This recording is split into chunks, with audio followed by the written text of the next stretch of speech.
Hi friends, today I'm going to talk about curling irons, hot tools, everything that you use to do updos. So I know it can be super overwhelming, so stick with me through the end. I'm going to go through a quick overview of all the tools that I use every day in my bridal kit, and then the one tool that I would make sure you have if you're just starting out so you don't get overwhelmed. So let's get started. So the first thing I'm going to talk about is just sizing of curling irons, okay? So we have obviously like the 2-inch, 1.5-inch, really big ones, all the way down to little 3/4 inch. You can even get 1/2 inch, a 1/4 inch, smaller curling iron, smaller curls, bigger curling iron, bigger curls, right? Now, the one that I use the most is the 1 1/4, and that's this guy right here. Okay, so that's the size that I use for the most updos that I do. It creates a really nice curl that's not too big, not too tight. You can make waves with it.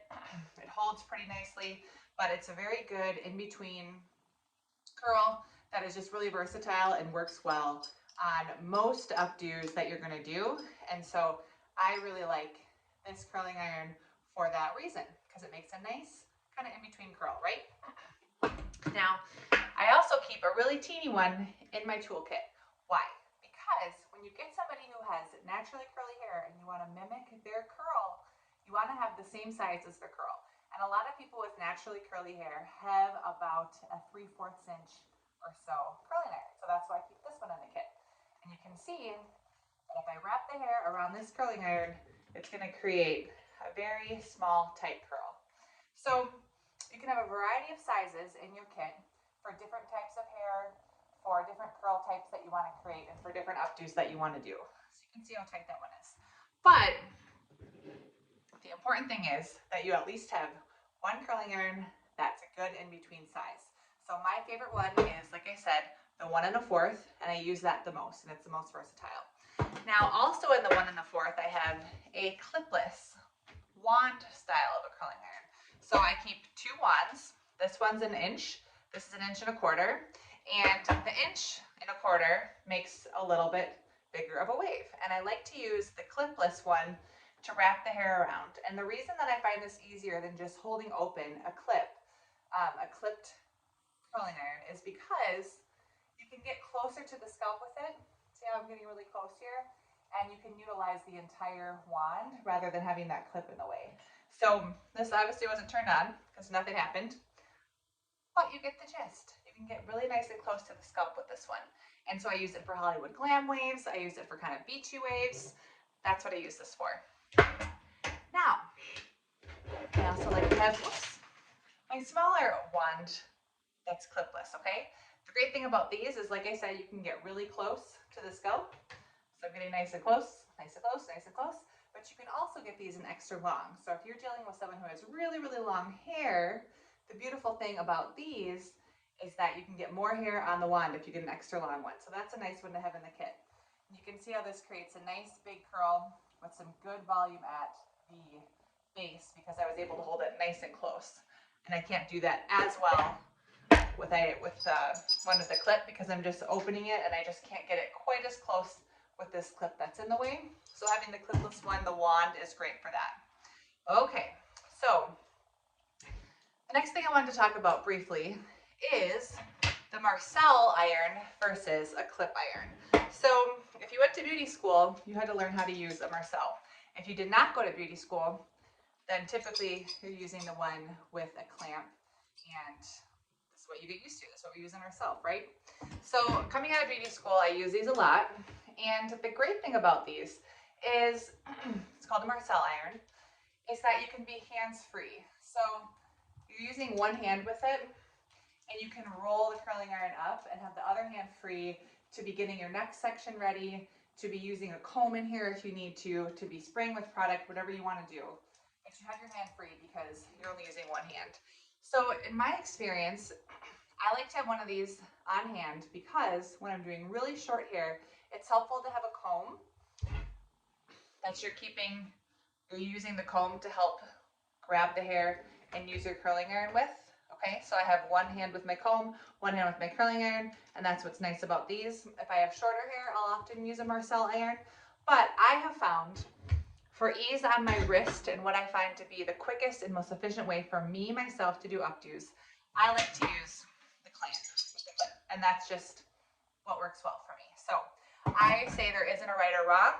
They're just used for different ways, different reasons, and whatever you feel more comfortable with, especially when you're just starting out, that's what you want to use. So don't freak out if you're a newer hairstylist and you feel really uncomfortable with Marcel irons. You can do beautiful updos, downdos, all the styles you want without using a Marcel iron at all. So the other thing that I used to keep in my kit always was a big fat curling iron. Now the reason I don't keep this in my kit as much anymore, unless I have a lot of extra space, is because I can usually achieve this wave with just pinning the curls. So I can curl with my curling iron that's a little bit smaller. I can roll it up on my hand and achieve the same thing as this one. So even though this is bigger and it gives more of a wave, I can also do that same style with this just by doing one of two things. I can either curl it up the same way I just did, and I can wrap it around my fingers a little bit wider than the curl that I just created. I can roll it up and pin it, and that's going to give me, when I take it out, the same achieved look as the big one. I don't have to carry that bulky one with me. And also I just find that right now what's trending, the beachier waves, the bigger, softer curls, I'm not needing to use this one as much. So I hang on to it. I have it in my kit. I don't always bring it with me on site, but I have it in case I need it, but I'm finding that I don't use it as much anymore. Now, two other tools that I keep is a crimper, and I use a little mini crimper, and that's to create volume. So I can use this inside at the root to just crimp quickly, create some volume. And then I also keep a flat iron. So I keep a flat iron for multiple reasons. I can create waves and curls with it, but more importantly, I can smooth out hair that's close to the scalp. So especially on the hair that's really close to the hairline, it's hard to get in near the ear or near the front of the hair with the curling iron. You're getting really a lot of heat close to their face, and you don't have as much control. When you're using a flat iron, you have a lot of control to get in nice and close and do what you need to do to flatten out, you know, crazy curls or smooth anything that needs to be smoothed. And that's why I love to keep a flat iron in my toolkit as well. So even though it's great, obviously, for creating curls and things like that, you have a lot of control right at the hairline to get nice and close with this. And then also, if you have a bride or a mom or something who's got really short hair right here, that's on the nape of the neck, it's hard to get in, you know, on an inch or two of hair with a curling iron. You really risk getting too close to burn. With the flat iron, you can just get in horizontally and get a little bit of bend in the curls, and so that's why it's really important. Okay, so I know I talked really fast and I've got a whole variety of curling irons, but here's a synopsis. If you are just starting out and you don't know what to get, my two favorite things to have, and what I believe is an essential thing, is to have a flat iron and to have a 1 1/4 or 1 1/2 inch curling iron in your kit. And this is a great way to get started. You don't even have to invest in something that's really, really expensive. My favorite brand is Hot Tools Pro. Is it even called Hot Tools Pro? I don't know. Hot Shot Tools. I'm looking at it and saying it wrong. Hot Shot Tools. That's my favorite brand of curling iron, you guys. And the reason is because they last for years and years and years. I've had mine for over a decade, some of them, and they are mid-market. They're affordable. You can find some for in the $30, $40, $50 range, and you're not spending a couple $100s just to get started doing updos.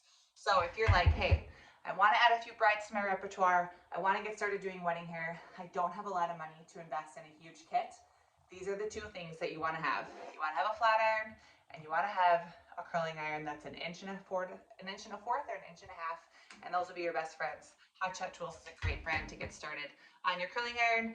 And as far as a flat iron, I don't really have a strong preference. Just make sure that you have an inch. That's a great size to have. And then you want to have kind of rounded edges so you can smooth the hair into a curl shape, not just bring it flat. So that's the thing to consider with that. So hope you had a great time today. If you have any questions, please drop them in the comments. I'm happy to answer any questions you have all about tools and what to keep in your kit to do bridal hair. Thanks for joining me. I'm Heidi with the Updo Collective, and I'll see you next time.